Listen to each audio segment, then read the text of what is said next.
We are looking ahead. We are using a crystal ball and an 8-ball and shaking the 8-ball, not doing an 8-ball. What would you, what are you planning for 2022, good sir? New year, new me, more turd boxes. That's right. So yeah, I mean, I kind of want to. We had some great projects I need to finish. Sure. One joint project is this BMW you can see in the background. If you're so fortunate to have a visual component to this podcast, That's right, on the YouTubes. But if not, just a quick recap: we have a 1991 owner 325i in wonderful condition. Sedan, 5-speed, bronze gold over beige interior, 126,000 miles. One of the cleanest interiors I've seen on one of these. Yeah, really an Right honest car, and it's going to be good to get it back on the road. So that's one of the things. So I'm super excited because, to be honest, these things used to be pretty common, and now to find one in this condition, this clean, is an honest to God rare thing. It's like a really rare thing to find, and not tampered with, not modified in the least. Yeah. Oh boy. So, you know, Tam about water pump, all the kind of, we're going to do all the engine seals. And you really should treat a car like this. This is one of my favorite BMWs of all time. Sure. I mean, timeless design gets used a lot, but honestly it is. This is the high point in BMW design, I think. You get the 4 headlights, the unique kidney grille. It looks great. The fender flares, like everything about the car is just subtle. What's cool about these cars is they're kind of ubiquitous, and I think that's how you can tell a car is going to be like a future classic, is that not only were they a really good design that held up well and was put together well and aesthetically has aged really well, but were sold in enough of a volume to where people are very familiar with them and they know enough people that had them, or they themselves had one, or they have fond memories of them, to where everyone not just knows about them and knows that they're good cars, but has a little bit of an emotional attachment to it. Sure. Like, that's why a 66 Mustang is something that is still valuable today. Right. Because they sold, 500,000 to 750,000 of them every year. Sure. And it was a fairly timeless aesthetic design. And everyone has fond memories of one. Their dad had one, or their aunt had one, or their college boyfriend's roommate had one, or whatever. And so they're still around. And I think these cars check that box to where it's a brilliant design, it looks good, it has aged well, and they sold enough of them to where people have a bit of an emotional attachment to them. And so they want to have them, and that's a good place to be, I think. And condition talks, like you can post the ad for one of these that's sold for a high amount, and someone will link one that's less than half the price in crap condition. They won't understand who would pay that much. But you have to understand the condition of a car that's now 30 years plus old. Yes. It's so rare. You can't go back in time and recondition a car, right? We can restore a car as best we can, but to find one in this kind of condition, it just adds to the rarity and the scarcity of said product. No, so that's cool. It's so cool. I'm super pumped to have it in here.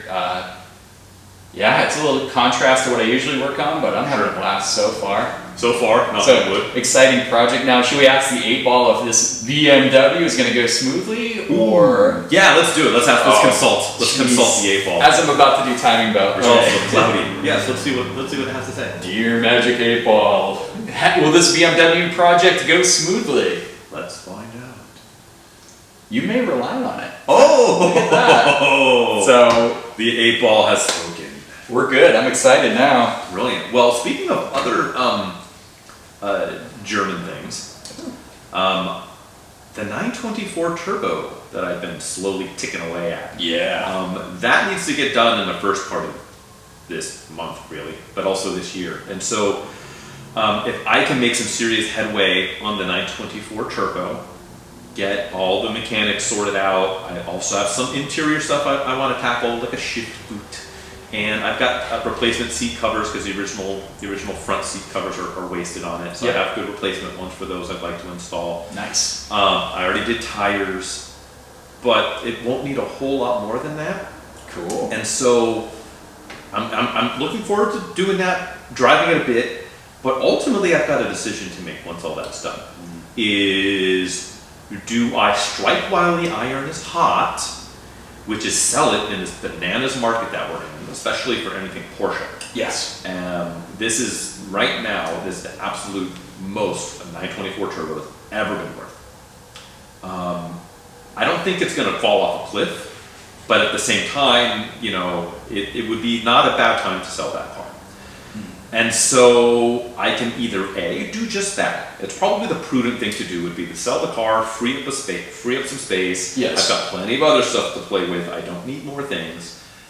Do I keep it and make it into a little bit of a rally gravel stage feeder and take it on some trails and have fun with it and record the findings? Or do I do the prudent thing and sell it, strike while the iron's hot, put some money in my pocket to then immediately turn and put into other projects? Yeah.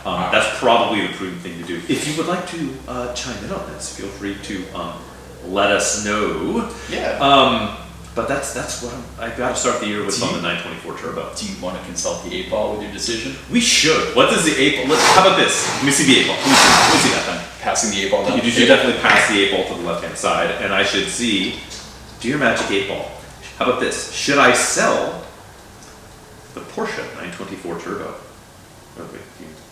Without a doubt. Okay. Well, that's a pretty definitive answer. Well, and you know what? Unless the listeners decide to hit me up on at APA Podcast on the Instagrams, and let us know that if there maybe, who knows, maybe there's a plan C that I'm unaware of. There's another better option.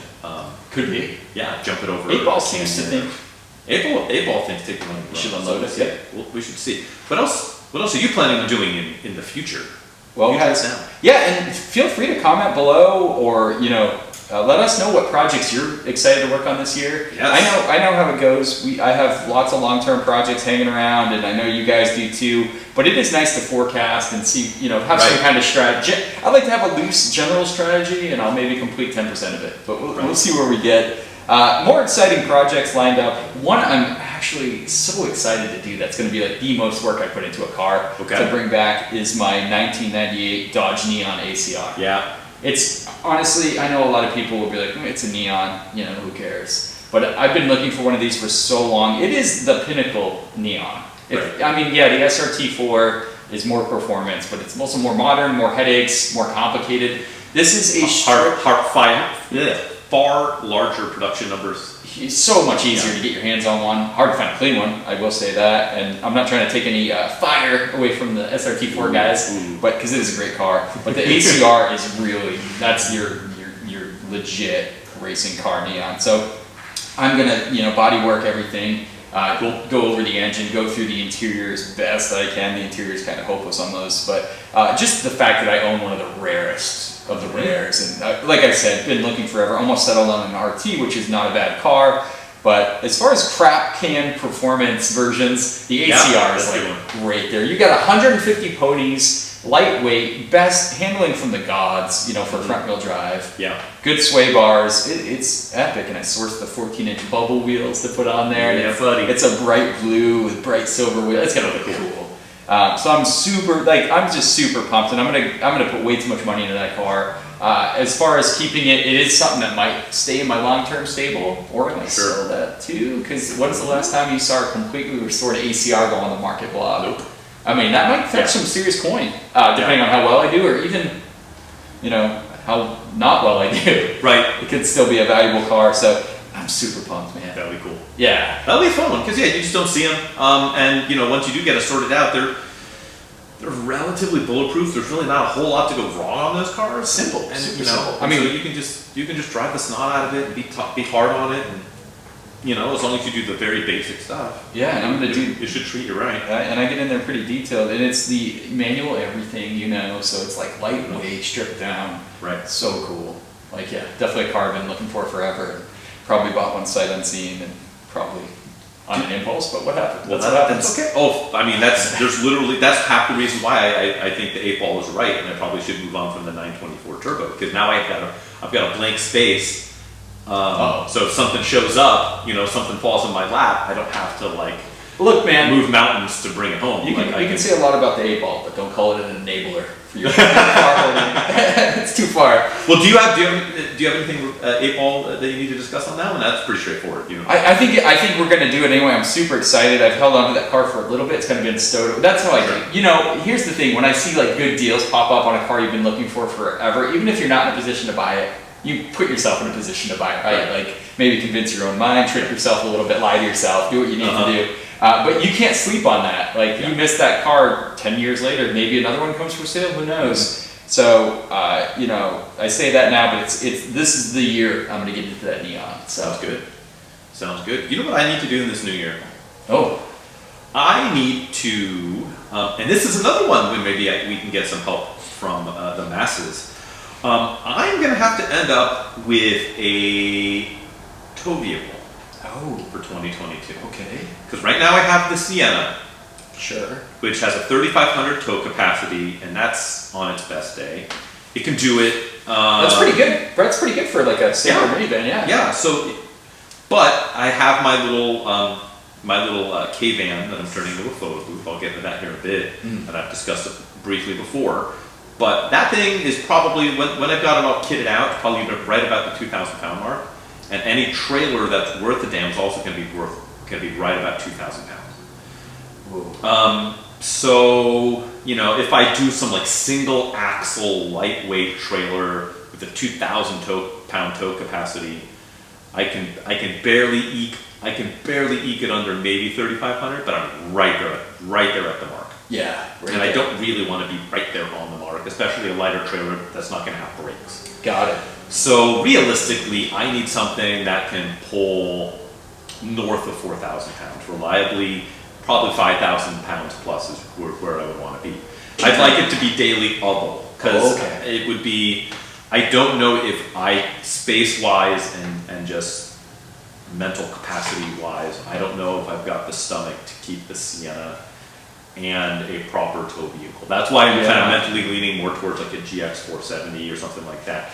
Which would be great, but that's really to find one under that dollar mark. That's a good one. Easier than the LX for sure. Easier than the LX, but those have like a 6,500 pound tow rating, so that'd get it done. This is probably why you're buying a Montero, isn't it? If I was buying one, I'd love to. If I could find a good Montero, but the problem is a lot of those the prices have creeped up about to where it's just like, I can get like 170,000 mile 3rd gen one for like $9, or I can buy like a 240,000 mile GX 470 for like $9. True. And if I'm making that decision, I think I got to take the GX 470. That's an option. There's stuff like the GMT 360 GM, so that's your Chevy Trailblazers and Saab 97Xs and such, which. If I can find a good one of those with a 5.3, with either I really would like a 9.7 Aero, but they're impossible to find. 6.4 wasn't that? What was it? The 6 liter. Oh, it's 6 liter. Okay, 6 liter. Because it's 6 liter. It's the 5.3 and the 4.2, right? Correct. Yeah, the 4.2 is the Atlas inline 6, yeah. which is a good motor, and those will pull 5,000 pounds even with that motor. So I don't even necessarily need the motor. I would just like the motor. The problem is the interiors on those are kind of garbage, and there's some other GM componentry in there that they're okay. I think it has a night panel though, my friend. It does, yeah. If I get the software, I got a night panel button. And there's the umpteen different versions of that they made because they made the Suzuki Ascender or Isuzu Ascender. Isuzu Ascender was the big one. Yep. Oh, how about this? How about will I find a good, reasonable tow vehicle for under $10,000? Ooh, tough question. 22, let's see. Most likely. Okay. This is a positive 8-ball right here. He's breaking our hearts a little bit, I predict. It is.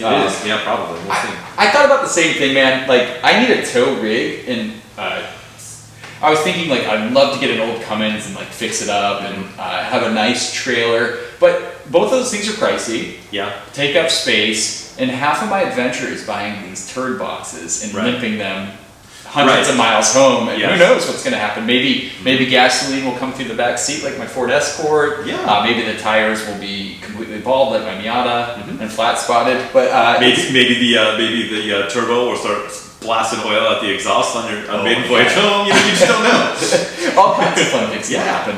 But the deal is, I do want something, because it is getting a little iffy with some of these purchases, and it would be good peace of mind to have a toy hauler, if you will. But I'm with you. Prices are expensive, even for the car trailer.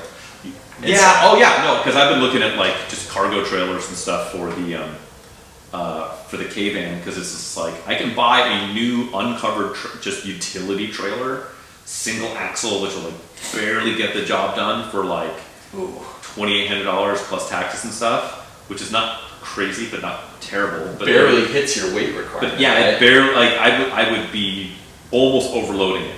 Yeah. Like I would hit the rating on it dead nuts.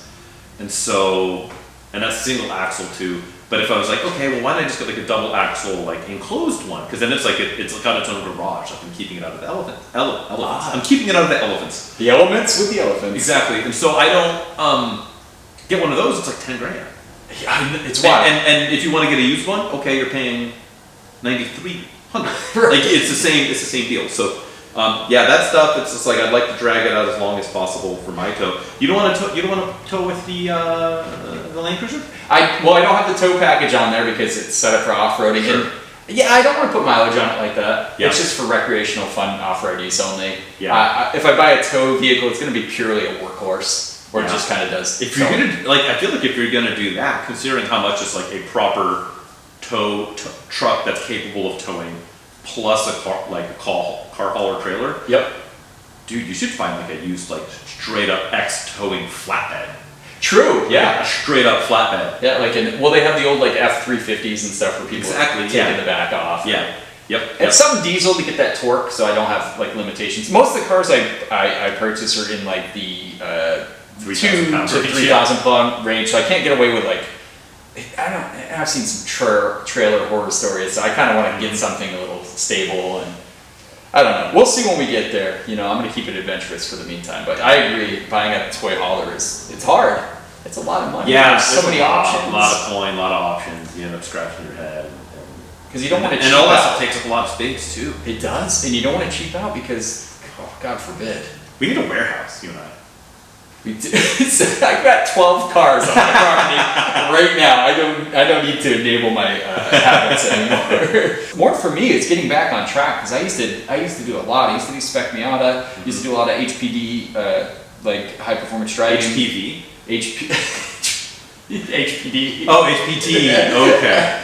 Oh, man. Yeah, you don't want to get a lot of HPV. Continue. Yeah, aside from sexually transmitted diseases, I want to get back on track because honestly, it's so much fun, and I've dipped my toes in the waters of trying lemons, but it's a huge bandwidth of time suck, because you need to find the car. And if you guys think you just take that car and get on track, you're completely wrong. Just putting in all the safety equipment, which I'd be doing it in-house, in lots of time, right? Because you do have a piece of crap, but you do have to make it safe, on track. You have to pass tech, and I really want to do it. And not to mention the time you got to put into making it to the events, to actually building a team of folks that you can't just show up solo and be like, here we go. And you can't show up with like a team of like 4, and like one of you knows how to turn a wrench, and everybody else is like, I can steer the wheel. But like, I really want to get back on track, whether it be like, I used to do the Miata reunion stuff where we get to do a little track time with that, so I'm just kind of itching for some track time. Scratching. Got to scratch the itch. Go-karts doesn't always do it. Not HPV related. Well, maybe a little bit. That's the fun after. But I'm with you, man. Events, getting back out there for sure. Very cool. How about this? Should we ask the 8-ball? What should we ask the 8-ball event related? Will we have an APA podcast makeshift rally? I like this in 22. Will it happen? That's short term, but I like it. Yeah, it's going to be tough turnaround time, but the 8-ball is going to give us. Signs point to yes. Which signs is it reading? U-turn, I think. Yeah. Check engine light. Do not enter. Exactly. Very cool. Great. Well, I think there's a couple other things that I'm looking forward to knocking out in this year. So, speaking of things that I'm gonna have to potentially purchase in this new year, and now I might not have to, I might have to, but so my wife's Daly's getting a little long in the tooth. Okay, what is that again? I think we mentioned it in the past. Yeah. Yes. So my wife's daily driver is a 2004 Lexus RX 330. Great vehicle. All-wheel drive. 242,000 miles and counting. Yeah. Which, you know, for mere mortal vehicles is a lot. For a Lexus is it's middle aged. Nothing. Yeah, and it's been really good. It has a few nagging things. You know, the AC compressor since we bought it. So since I've had it, it's been a few years now. When the AC's compressor's on, you'll hear like the compressor like knocking, like the clutch, like every once in a while will be quiet and then it'll not super loud, but like noticeable enough. And then it goes away, and I'm just waiting for it to just like give up the ghost. But it's been several years and it hasn't yet, so that's on borrowed time. It's got this water intrusion issue where after it rains, water's getting in somewhere. It's not like I can't feel it in like the carpet or in the pillars or anything. It's not like it's wet, but like it just smells dank and swampy. Getting in somewhere. Yeah, and if it sits for a couple of days like that, and you know, you'll get condensation on the inside of the windows, and it's just like I can't. That's a big indicator. Yeah. When you Yeah. see that. So I've been chasing that for a little bit, and I just can't get a handle on it. And let's face it, the car's comfortable, everything works on it, but Sure. you know, it's not long for this world. So I think in 22 probably, and here's the big caveat: if the new and gently used car market calms down quite a bit, but that's a big if. Big if. But if we're looking at, you know, late summer, early fall of 22, and the market's come back down to earth, there's no chip shortage, you can actually walk into a dealership and like order a car and they'll get it in a few weeks, or they have it on the lot or whatever, then there's a potential we're going to have to replace that car with a new daily driver. You know, she's got a commute. She commutes like, I think it's like 17 miles in each direction. Okay. Mostly surface streets, because it would actually take her longer if she took the freeway back and forth and not because Bay Area. Yep. So, you know, that's the majority of her driving, although she normally has a nicer, newer car, and I end up with the weird thing like a lifted minivan or a Galant or a K-van. So usually when we go somewhere as a family, my son, her, and myself, we traditionally have been taking her car, right?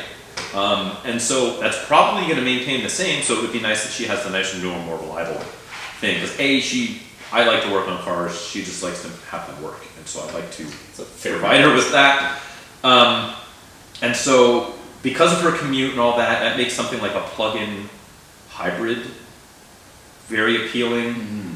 You know, I feel like something like a plug-in RAV4 she would absolutely adore, but I think even without ADM, I feel like it's a shade overpriced. Spending like mid-40s for a RAV4 is waiting list. I mean, there's a waiting list now. I mean, and you know, there's the viral one that the local Toyota Oakland dealership where they had a $40,000 ADM on top of charging stuff like $350 in nitro-filled tires and $2,800 for like ceramic coating the paint, just a bunch of nonsense. They were $96,000 for undercoating protection in Northern California. Oh yeah, exactly. just absolute fluff. And so even if the market kind of stabilized and came back down to like $45,000 for one of those out the door, that's a lot of money. That is a lot, and it's for a RAV4. So I don't know. It's only going to depreciate. You're going to take a hit when you resell. It will. I mean, thankfully Toyotas don't lose a lot, especially something like that. Wow. But it's, you know, so I don't know. But that's something I'm going to have to keep an eye on. Also, too, you know, an EV would fit that bill. I think that would be, you know, really good. We don't usually drive much farther out than that, and if we do, guess what? I've got a car. And I generally do the driving if it's more than just us, anyways. That's just wait for that market to come back. It's a curious situation because you're not looking purely for a commuter. You're also looking for your family going out car. So it's got to be both, right? So it can't just be like a 2-seater, like fuel efficient or a sports car. Yeah, right? You know, even something like a Prius or something like that. I know she probably wouldn't want. Yeah, she's used to the size of the yeah, just beat up a little bit, and you know, she's a kindergarten teacher, so she'll be hauling stuff back and forth to the classroom and doing all that. And you know, let's say we go to Tahoe, we generally take her car, and so yeah, there's things to do. I don't know, but that's something I've got to keep an eye on in 22. And what's crazy is with like the quote unquote EV revolution, you know, that the market is changing quickly, and the features and the price points and the offerings in that market for either pure EV or a plug-in hybrid or somewhere between.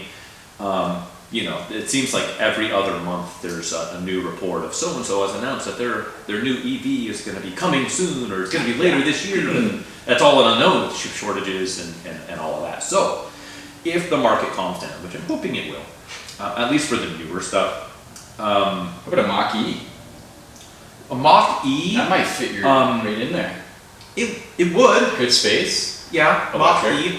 I just, and this is a me thing, this is a beat problem. Early launch of technology from Ford is, as far as long-term reliability, now EVs, I get it, they're generally, there's less to go wrong ultimately. Right.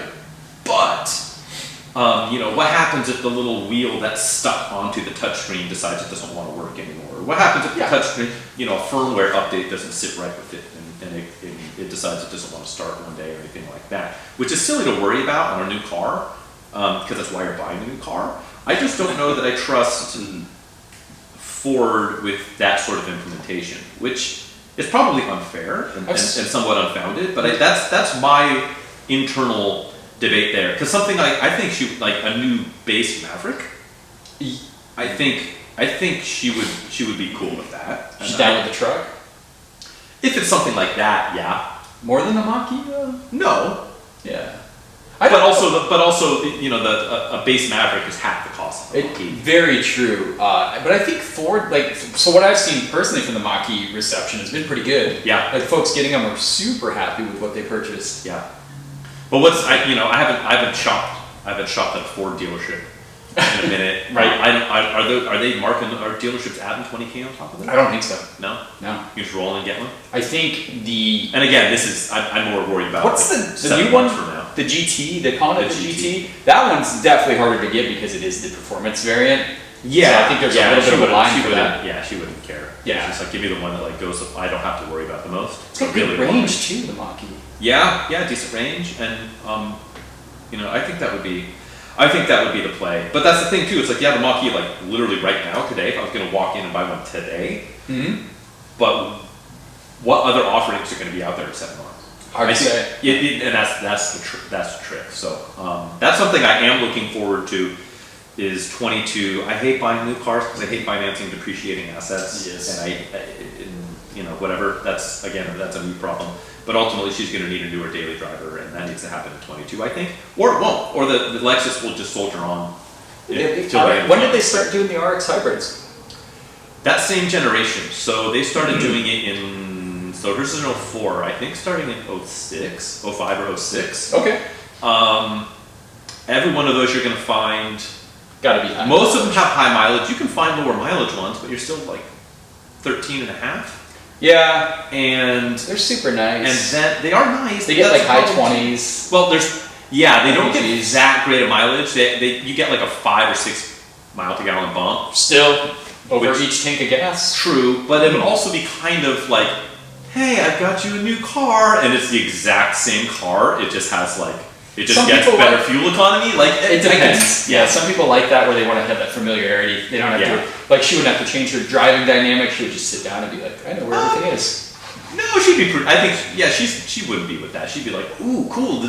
Show me all the fun things. Oh, we can do this because you know, it's yeah. So 22, I think will be maybe a new daily in the works. That'll be fun. Oh, let's see. Should we consult the 8-ball? Yeah. Oh boy. About what? How about this? Will I find a good either EV or plug-in replacement for the RX 330 in 2020? Yes, definitely. This 8-ball is on a positive streak. It is. Let me tell you. Okay, so the 8-ball has spoken. Well, what would you like to be spoken about? Oh man, so you know what? I don't need to purchase any more cars. Okay. Nor do we ever. But there are some cars I'm looking to own in the next year. Okay. So I'm gonna share with you my little wish list. What do you got? Say what you will, folks, but here it comes. I want a cheap off-roader. So Okay. I've already got the Land Cruiser, Mhm. but I've been really itching to get something like a Geo Tracker or Suzuki A Grand Sidekick. Vitara. Oh, it's too big, man. It's too grand. $2,000 for me. Too Vitaro-y. But I really want a cheap off-roader. So I like Geo Trackers. I like Suzuki Sidekicks. I love the size. Get it with a manual 4x4, top off. Fun little cruise around car, and they're so cute, and they have not exploded in value yet. Right. So unlike the Samurai, it's only a matter of time. Would you consider something like that's like a two-wheel drive, like a rear-wheel drive car with like a lift? Kind of like, I know we had briefly mentioned like 924 Turbo, like Overlander, but like something like I don't know, Crown Vic is a little bit too, yeah, but you know, like an early Celica, like an early 80s Celica with a lift on it, like with the hatch, and you can go sleeping in the hatch. Or like maybe Starion if you found a rough around the edges Starion, but like Harder to modest lift and gravel tires on it, or something like that. Yeah, I mean, I would, like, I'm not above doing a cool project, but, like, just, I love those cars. I think they just look so cool. They're all, like, bulged out, and they look kind of, like, they got some off-road. And they do well off-road, too, because they do fit down most trails. So that's kind of what I'm looking for. I want it stripped down, but, like, I want the cool, like, I want the obscene bright color. Outback Sport Wagon. Oh, boy. Remember those? Yeah. But, yeah, just... That'd be cool. Yeah, something like that. Geo Tracker, maybe even Old Trooper. Love how those look, and I want to get something top off. Yeah, and just to get it while it's still cheap, because these things have not exploded. Like we talked about it in the off-roading episode. Yeah, because these cars are super cool cars, and they're still attainable. It's just you got to find the right one. You got to dig. You got to dig, and you got to. Yeah, you're right. You got to find the right one, because a lot of them are just hurt or abused because they're low, they're low value, right? They hit that low value mark. People don't want to put money into them. You got to find just the right one for somebody who actually maintained it without caring what the value is. Yep. You know, yeah, you'll have to pay a premium, but that premium might be like you're spending $5,000 instead of $2,000. Still a cool car to have in your like fleet. Do a review of. Do on some adventures. Yeah. I think that's a cool car. Definitely on my list. I only have 2 more examples. Sure. What else you got? My dream list here. 80s muscle. Okay. So I want a Fox body before. It's already so hard to find one, but I've been really craving one that needs work that I can massage back to life. You dead set on a manual? Yes. Yeah. 100%. Yeah. Got to be a manual. I don't care about hatch or notch. I know the notchbacks are super rare, but I'll take a hatch. I'll even take like an LX with a 5.0. It doesn't need to be GT, whatever. Oh yeah, I love LX is I think. I love a Capri RS, but finding or running one of those is so hard. But I want that, or I'm torn between that and the F body. So getting like a Z28 or an IROC Z. I get a Trans Am. Trans Am. But with a stick, those things are impossible to find. So there was one, my Car Donation client had one. It was kind of rough around the edges, but it ran really strong. It was a 90, I think. V8 manual? Yeah, 305 with a manual. And I think I struggled to get like $1,800 for it.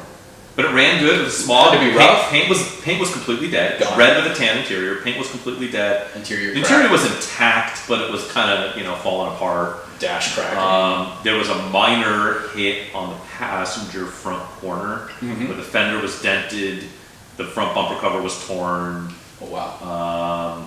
But it ran really strong. And that's actually a good price. And the guy ended up buying it as a first car for his son, which I thought was absolutely perfect. That's badass. I'm like, okay, like all right, like you get a little bit of the homie discount on this thing because it's cool. So yeah, you can buy them. They're out there. They're hard, and those F bodies they're starting to kind of finally get their moment. It's right there. They're not worth the money they probably should be, considering how few of them were actually cared for. Yeah. And I'm probably they're built out of like Legos and Bailey. Absolutely. And the paint was horrible, even from the factory. But I'm looking at like you described. I'm going to look for fixer upper, obviously, bring it back.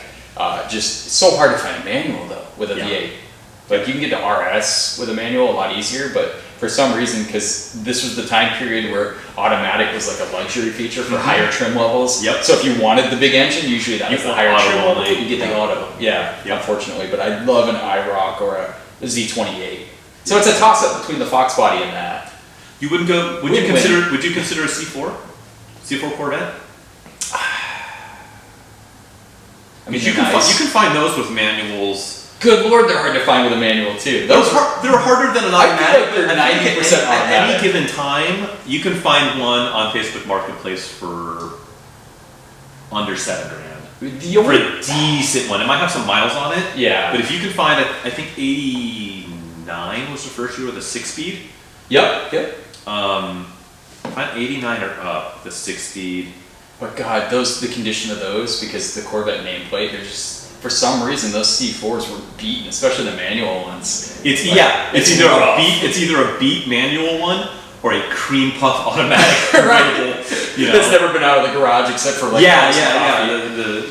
The dude in the Tommy Bahama gear would just lean up against it and smoke cigars. And It comes with a lawn chair to prop up next to it. exactly one of those like grotesque like baby doll things that like lean Oh over the tires. God, and where just, like, the head down. yeah, you literally just want to like punt it as far as possible. Ooh, creepy.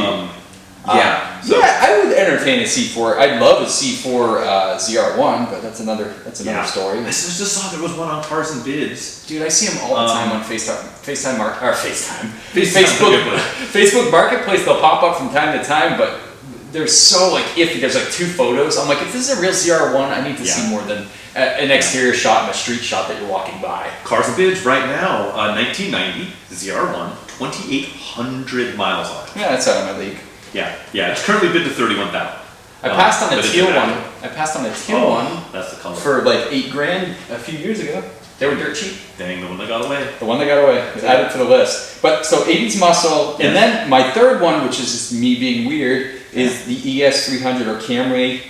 Hopefully in With a manual, that's the one. So there was an ES300. They only made it for 2 years with a manual, and That's it was 92, 93? yeah, it was a 92 two-tone with the was it the beige and silver, which I think looks awesome together. Salvage title though, and the guy was asking like $4,200, and I was like, get the hell out of here. But Camrys, even the generation after, even 2 generations after, came with manuals. Super Only rare. the 4 cylinders, I think, for the Correct. later ones. But still, Yeah, because you can get in those early, those same like 92, 93, you can get a 2-door Camry SE V6 with a manual, which I would love. How cool to would have that those. be? That'd be so cool. I feel like that's a car you can still swoop for cheap because they don't know any better. But Yeah, like, they who just put it kept- out there. The manuals didn't last as long as the autos because the autos they used as dailies. You put tons of mileage on. The manual was a little weirder, right? It was Yeah, like, and if you're finding a clean one now, it's because it was grandma's church and back car and it was in the garage every day. Yeah. And grandma church and back car generally wasn't driving it in the manual. sure, or it got So- handed down to someone that doesn't drive manual, so they stored it for a long time. Same story. Yeah. Basically. Or like the person they hand it down to could, and they just beat the snot out of it. Yeah, So right.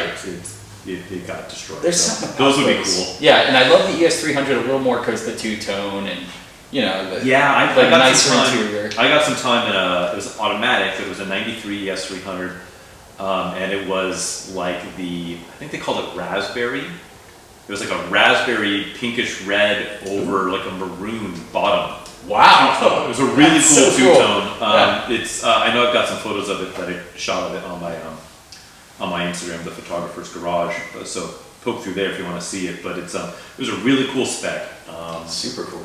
Automatic, Too unfortunately. bad it had a manual. Yeah, if that had a manual. If that was a manual, oh man, that would be it. But that's- It'd be in my driveway. We'd be talking about it. I'm officially hunting for manual version, so There that's we go. my 3 cars. I'm Forward looking your for. links, listeners. How weird of a car list. A cheap off-roader, Geo-Track. I'm looking for a Geo-Tracker, a Z28, and an ES300 in manual. Here we go, 2020, here we come. 2022, yeah, It's right. gonna be a good year. Oh boy. Um, How about you? You looking for anything special this year? You got anything on your radar that you're gonna keep your eyes open for? well, I mean, here's the thing. What are you looking for now? I'm always just looking for something to drop in my lap. There's a few things that like I would have to purchase if I stumbled upon one and the price wasn't obscene. Wow. Yeah. I'm not actively looking for it, but if I came across and the price was right, well, I just have to buy it. Sure. The 70 series Cressida with a manual, or I guess it'd be 60 series. 60 series. So that's like the 85 to 88 Cressida, 2.8 liter, the 5 MGE. The manual. Almost all of them are automatics. Yep. If I can find a factory 5-speed one that's all original and hasn't been modified into the grave, there's like probably 4 left in the nation. But if I stumbled upon one of those, they came with like active sports suspension. It was like their like, oh, here's our 535 Yeah. competitor Yeah. from Toyota. Not nearly as much power, not nearly as sporty, not nearly as quick, but really, really cool cars. If I stumbled upon one of those, I would have to purchase it. Good looking car too. Yeah, that really boxy kind of color or shape. You know, they get one of those like black, which is like 4 of, like that Yeah. would be kick-ass. So if I came across one of those, I grew up in an '82 Celica Yep. GTS, so it's the super wheels. So if I found an early '82 or '83 Celica with the Pop Fort lights, white over brown, which is the same as the one that I grew up on with a 5-speed, I'd have to pick that up. I would just have to. You know, otherwise I kind of just let stuff come to me. You know? Yeah. Because if I start actively searching for something, I'm gonna find it. It might be on the other side of the country. I might be whatever. So it's either something will show up on like, you know, one of the auction websites and they can't live without it, or my car donation client will get something in, and I'll get a chance to jump on it before it hits market and buy it for a fair price. If I can make that happen, I would do that. The only other thing I want to accomplish now in 22 is stumping you with this totally gettable but very wordy, Oh boy. and potentially pitfall laden piece of ad copy. Jeez, man. You got me with the PT Cruiser. You're supposed to go up and down. Right? Oh, well, exactly. This is a zig to that zag. So this is a, there are 1, 2, 3, 4, 5 automobiles all lined up In the ad? in the ad. Okay, so you guys probably know by now, but in case you're a new viewer, we are doing our automotive print ad quiz. That's it. So I'm going to read Ooh boy. print copy from an advertisement that was ran in a magazine from the 80s, 90s, or early to mid 2000s. And the whole goal here is, Chad out here is going to have 3 guesses, not 1, not 2, but as many as 3 guesses to try and guess the make and model of this vehicle. I will read the print copy with blanking out the make, model, and any other obvious things that might lead to what we might have here, and then it will be on him to make those guesses. If he guesses wrong, I can give him a hint, and that's what we're gonna do. Oh boy. So, are you ready? As ready as I'll ever be. Yeah, buddy. So, 5 cars, ducks in a row, Cool. facing at the viewer. At the very top, it says, and I quote, starting from a, quote, a clean sheet of paper, end quote, is fine if you have nothing worth keeping. You hear a lot of boasting these days about automotive engineers starting from scratch with a clean sheet of paper. And if it takes them 3 years to turn out a new car, that's what you get. The blank is the most current iteration of this timeless process. Reaping the technological and performance harvest of 15 new patents, the blank melds the blank essence with every last ounce of today's engineering potential. Imbued with unmistakable lines, it brings the classic family features forward with futuristic aerodynamics. By introducing the race-bred concept of, quote, internal aerodynamics to a production car, meticulous sculpting of chassis details now speeds air through the body and suspension, reducing drag and lift while cooling racing caliper components, such as massive internally vented disc brakes with ABS. From that first hand-built car, the visceral blank character, power, and agility have historically set benchmarks for other cars of its era. The blank employs the patented new blank cam to again set such standards, continuously varying valve timing to burn fuel more precisely, and throughout, torque is boosted to the highest of any 3-liter engine in the world with instantaneous throttle response. A stunning new catalytic converter with thin, rare metal inner walls increase airflow for still more power. Yet resourcefully, the blank cam and converter efficiency also lowers emissions as a dramatic 22%. Handling is heightened and refined as well. The famed transaxle platform with near 50-50 weight balance is further buttressed for the added performance, yet detail changes have actually increased comfort. If you were to drive an original blank, then climb behind the wheel of a new blank, the feelings and stimulations would be much the same, merely enhanced, with ever more potential and feeling of confidence to use it. The bloodlines would be clearly intact. It's the type of marked personality that has become regrettably rare today, left behind in an age when cars reflected their creators. An age being kept alive at blank and in the new blank. Call 1-800 for more information or to arrange a personal viewing at your authorized blank dealer. A new blank doesn't come along every day, but then when you start without compromise, you don't have to keep starting over. Blank, the next evolution. Told you it was wordy. This is not a lot of detail though. There is a lot of word play in there, but aerodynamic stuff, this has to be, well, you mentioned ABS though. And you blanked out the cam. I did. I mean, I might unblank it out for your third hint. If we could does it do begin that. with a V? Because I already maybe I don't did know. it. So I picked up VVTI maybe? Because you said variable cam. Continuously varying the valve timing to burn fuel more precisely. Variable valve timing would be VVT. 3-liter engine with 0 horsepower or torque specs, but it is the highest 3-liter engine torque.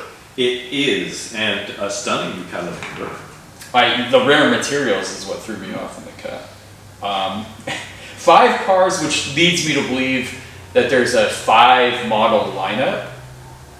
Or 5 versions of this. This is tough, man. I think this is harder than the PT Cruiser. I think it is. I don't know. You might not think so, but like just listening to your ad, Sure. there's not a lot of technical specs at all. Like, is this front wheel drive? There's a lot of history. There's a lot of it's loose self-flagellation. There's a lot of aerodynamics. Exactly. We have minor tweaks. There's a lot of self-filleting.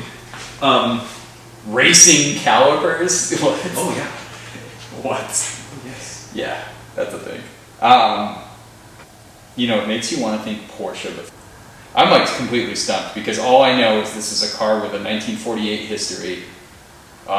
It's got a 3-liter with high torque. Starting from a clean sheet of paper is fun if you have nothing worth keeping. Right, so talking about the history, like just refining and building it up over like new iterations. Sure. I'm thinking German for some reason just because of the way it's written.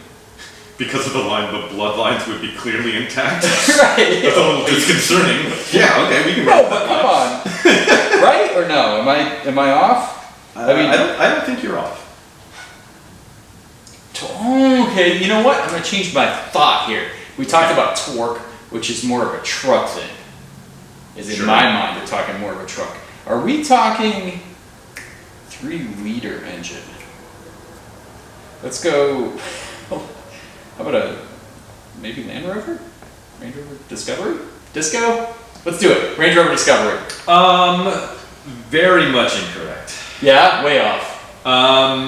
Let's say this. You have the continent correct, but you have the country of origin incorrect. Okay. I wanted to just go, because I thought torque, torque's generally a truck. Sure. Okay. They mentioned sports cars and racing heritage. They do. 3-liter with high torque. Porsche really It doesn't necessarily say high torque. It just says torque is boosted to the highest of any 3-liter engine in the world. That's pretty legit, right? That's a claim to fame. The highest amount of torque for a 3-liter. You can just say Porsche 911. You are incorrect. Yeah.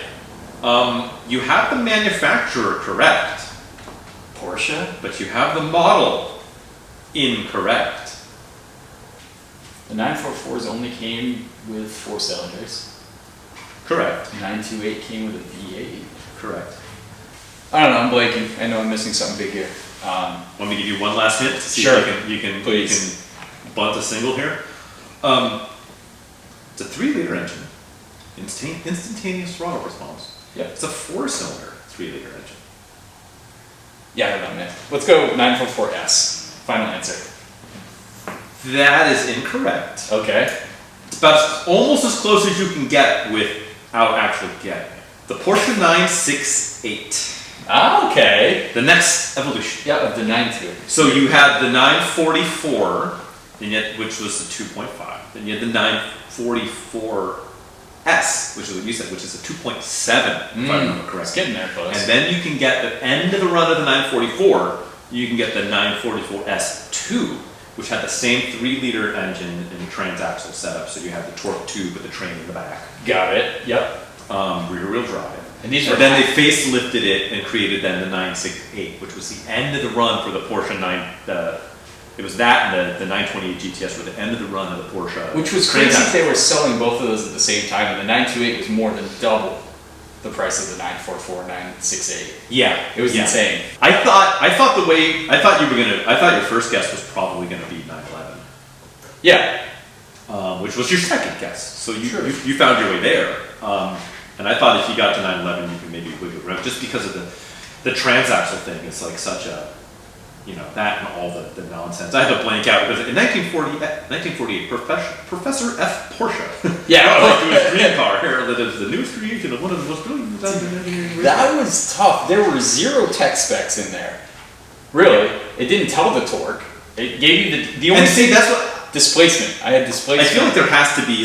I mean, I don't know. I haven't sat there, but when the 968 launched, that was the torquiest 3-liter engine in the world. That's shocking. I feel like that's not. What year was that in? 80. This would have been 92. Was it big? Then it wasn't. There has to be a natural aspiration. How much torque did it make? Let's look it up. Because I guarantee a 3000 GT VR4 makes more torque. It's got to be. Yeah, it's got to be 3-liter. That's a 3-liter. Yeah, I mean it has to be. Truth in advertising, my friend. Yes. Well, we had to fail eventually. Good lord, was that wordy but nothing? It was wordy. It was wordy. So when did I go? Discovery. History. 911, then I went 944S. Well, you stumped me completely. Can I see the sales ad? I'm kind of curious. Oh yeah, let me see the novel. Let me. Super cool. Okay. Updates. Project cars. What are you doing? Yeah, so PCP this past week has been something German also. We got this 325i next to us, 1990 vintage. That's right. So I started doing the time about water pump job where you got to take out the whole cooling system, which is precarious on a 30-year-old German car, so take your time. Yep. Someone's been in there. The time belt had been done once before in 2007.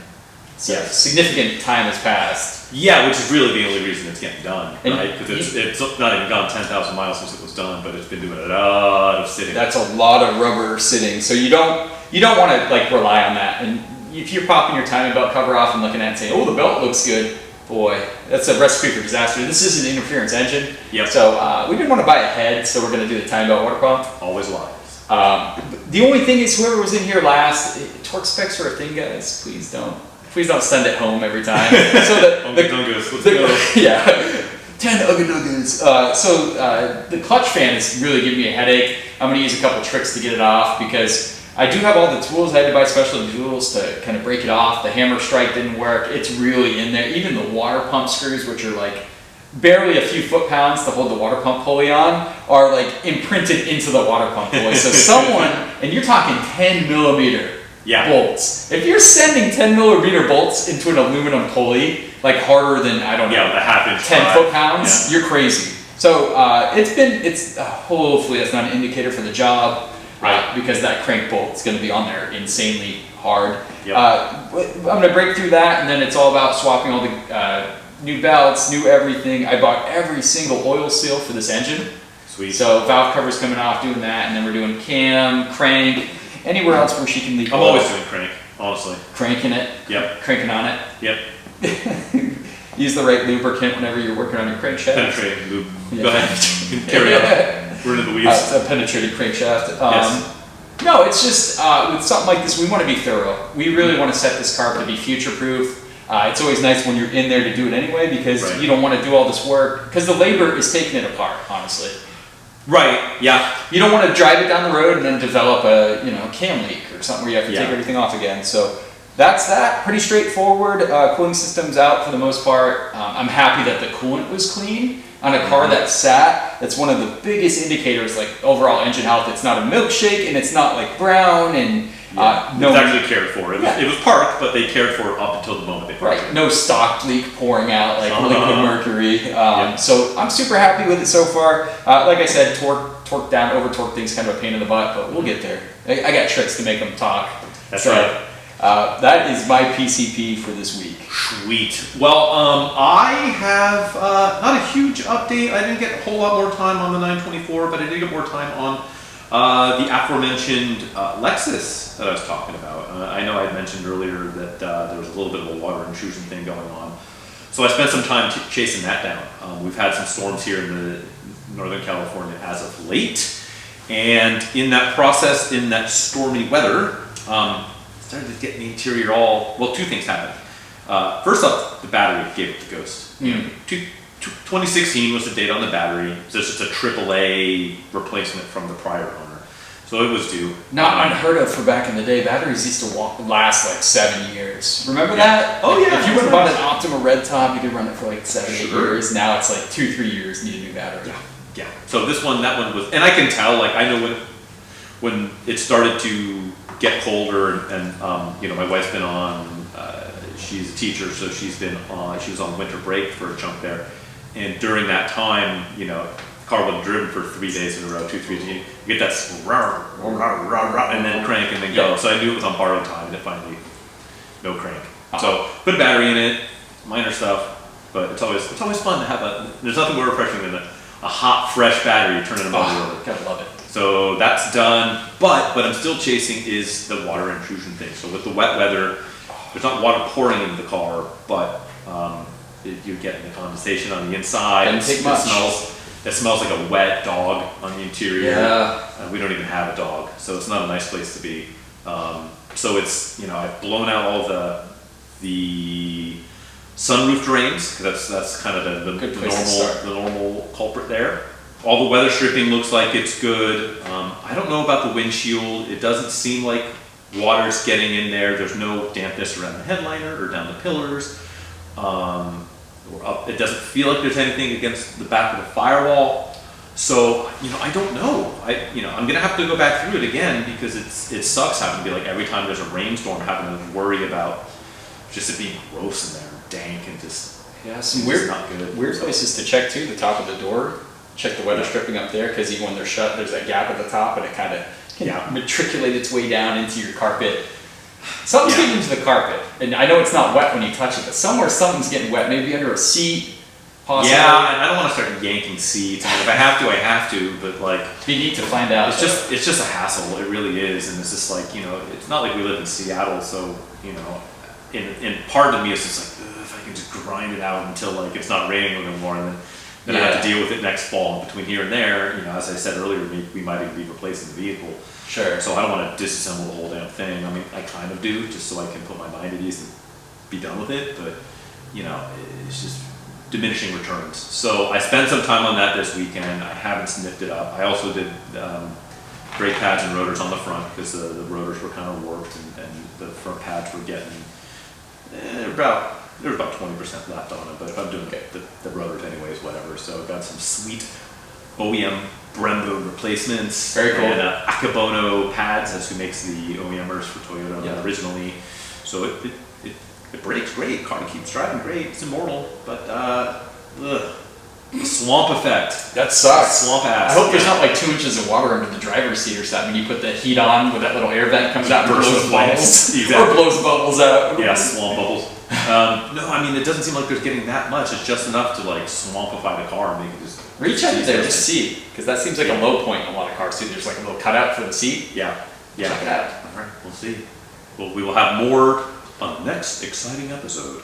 Those things are time consuming to diagnose. They are. Like trying to find stupid things like that or electrical shorts, it's just like a time sink. Yeah. Yeah. It's just boy. So, well, that's bad PCP, man. It is. It's got a bad batch, homie. How about this? Magic 8 Ball. Oh. In the next week, will I diagnose and correct this water intrusion issue on the Lexus? This says, Oh no, reply hazy, try again. How appropriate with the fogged up windows. Yeah. So, I think that's all I've got for this rousing episode. Do you have anything fresh to close us out other than just begging the people to continue to follow along with the Dog and Pony Show? Yeah, that's it, pretty much. Stay along. It's like the scene of an accident. Don't take your eyes off us, because something might be cool. Something else. Memorable. Something else might start popping off in this dumpster fire. Yeah, so definitely listen anywhere you can. You follow along at your favorite podcast location. Spread the word. Our on-the-ground marketing team out there, just let people know. If you got some car friends, let them know about our podcast. Visually check us out on the tubes. And also don't hesitate to participate. So if you've got any ideas of some other topics that we should talk about, or you want to lament on some of the bad ideas that we've talked about over the last few weeks, and you want to tell us how wrong we are, feel free to do so. Probably Instagram's the best way to do that. Go find us on the gram. That's going to be at APA Podcast on the Instagram. That's right. Follow along there too for some terrible imagery, and I think that's pretty much it. So without further ado, thanks for hanging out. Thanks for being a part of this mess, and until next time. Yeah, thanks for listening, and please feel free to challenge the 8-ball. The 8-ball shall not be defeated. Yeah, sorry. Deuces. Take care, guys. Bye.